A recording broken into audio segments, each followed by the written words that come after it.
esposa, nossos filhos, né? Temos uns abençoados lá de confiança, que eu saindo, eles seguram a peteca, graças a Deus por isso, bem? Quando eu cheguei lá, meus irmãos, eu falo já um versículo aqui da Bíblia, e os quietinhos era tudo deprimido, em casa, sem ânimo, sem coragem, né? Mas graças a Deus, Deus tem abençoado. Digo isso sem hipocrisia, porque não adianta mentir, né? Aí eu perguntei a um irmão: fulana, ela era desse jeito? O irmão era desse jeito, falando desse jeito? Disse: não, meu irmão, ele muito mal abria a boca. Ela muito mal abria a boca, era tudo chorando, deprimido dentro de casa, né? Mas graças a Deus, Deus tem me dado vitória, Deus tem me dado uma mensagem da graça de Deus. E aqueles irmãos, você chegando hoje, eles olham para a cara do outro e já começam a se alegrar e glorificar o nome do nosso Senhor e Salvador Jesus Cristo. Então isso é para a glória de nosso Senhor Jesus Cristo. Meus irmãos, o tempo se foi, mas graças a Deus que nós temos edificado a nossa alma pelos hinos que ouvimos na noite deste dia. Mas porém eu quero deixar só um versículo bíblico aqui, não tenho mais tempo de falar nada, que diz assim: e havendo grande dissensão, o tribuno, Atos dos Apóstolos, capítulo de número 23, versículo 10 e 11. E havendo grande dissensão, o tribuno, temendo que Paulo fosse despedaçado por eles, mandou descer os soldados para que o tirasse do meio deles e o levasse para a fortaleza. E na noite seguinte, apresentando-se-lhe o Senhor, disse: Paulo, tem ânimo, porque como de mim testificasse em Jerusalém, assim importa que testifique também em Roma. Então, meus irmãos, falar deste homem Paulo é ter neste homem um espelho de um cidadão aqui na terra. Falar de Paulo está falando de um homem que foi formado na escola de Tássio por Gamaliel, da universidade. Este homem, ele era considerado um dos poliglotas daquele primeiro século, como falava 4 idiomas: o hebraico, o grego, o latim e o aramaico. No estudo secular, Paulo se destacava entre os demais, por isso que ele era respeitado, ele era considerado, era um homem que alguém olhava para ele, tirava o chapéu da cabeça. E ele, com toda essa sabedoria, os sacerdotes davam confiança a Paulo.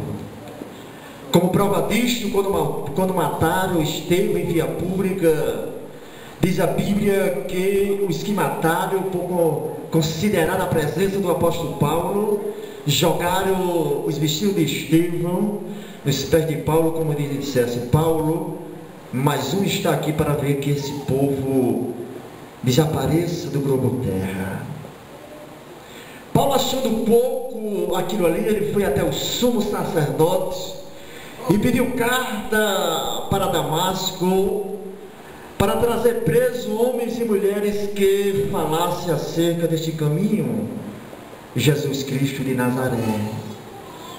E diz a Bíblia que no caminho de Damasco ele se encontrou-se com o dono deste povo, com um advogado fiel, com aquele que jamais perde uma questão, com aquele que muitas vezes você, nós queremos desanimar, mas ele observa tudo e por um momento ou por outro ele fala com você através do hino, através do irmão, né? E você se renova, você joga aquela tristeza fora e começa a ter novamente os seus sonhos.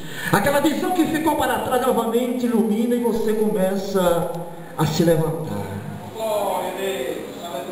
E o apóstolo Paulo, ele tinha essa inspiração: eu vou acabar com este povo de carta. A Bíblia diz que o sacerdote assinaram a carta e Paulo pegou na sua mão e foi para Damasco. No caminho, o dono se encontrou com ele, ele caiu por terra. Ele pergunta quem é ele, e a voz responde: eu sou Jesus Cristo, a quem tu me persegues. Já como tu queres ir a Damasco, vai. Ele quis se levantar, mas quando se levantou, os seus olhos estavam cegos. Os que vinham com eles conduziram a Damasco. E diz a Bíblia que lá existia um servo de Deus, Ananias, que o Espírito de Deus falou com ele: vá até a rua chamada direita, na casa de Judas. O que nos chama a atenção é que Deus sabe o seu endereço. Então não adianta ninguém querer tomar a sua bênção. Não adianta alguém se levantar e dizer: não, ele não mora aqui. Aonde você morar, ele sabe aonde você se encontra e ele chega até lá. Ananias vai até a rua direita da casa de Judas e pergunta por Saulo de Tarso, que ele está orando. Ananias, ele quer recuar, mas o Espírito de Deus fala com ele: vai, porque ele está orando e ele vai ser um homem transformado, regenerado, para levar o Evangelho perante os gentios. Ananias se renova, vai até a rua direita. Ele não perguntou a ninguém, porque Deus já tinha decretado a ele a casa em que ele ia chegar. Amém, meus irmãos?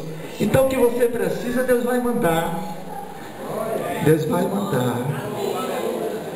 Da onde vai vir, eu não sei. Quem ele vai usar, não sei, mas ele vai mandar. Ananias chega lá, olha para o Saulo de Tarso, ele recupera a sua visão, cheio do Espírito Santo, e já começa a falar de Jesus Cristo.